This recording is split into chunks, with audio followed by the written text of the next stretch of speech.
नाशिक शहरासह जिल्ह्यात मुसळधार पावसामुळे गोदावरी नदीच्या पाणी पातळीत झपाट्याने वाढ झाली आहे। पावसामुळे गोदावरीला पूर आला। रामकुंड परिसरातील अनेक मंदिरं ही पाण्याखाली गेली आहेत। पूरस्थितीमुळे काही नागरिकही पाण्यात अडकलेत आणि प्रशासनाकडून तातडीने मदत कार्य सुरू करण्यात आलंय। नदीकाठच्या रहिवाशांना सुरक्षित स्थळी हलवण्याचं काम सुरू आहे। सतर्कतेचा इशाराही देण्यात आलाय।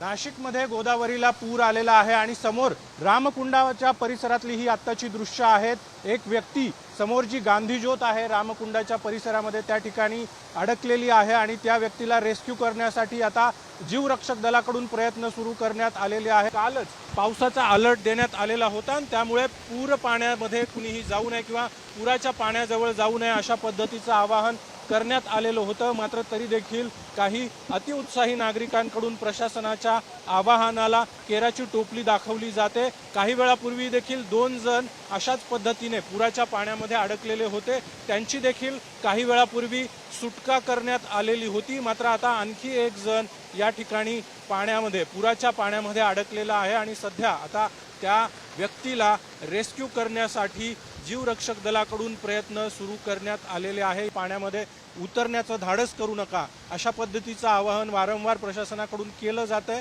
त्यामुळे नागरिकांनी देखील आता या ठिकाणी खबरदारी घेण्याची गरज आहे। कॅमेरामॅन प्रवीण काळबांडेसह अभिजित सोनवणे, साम टीव्ही, नाशिक।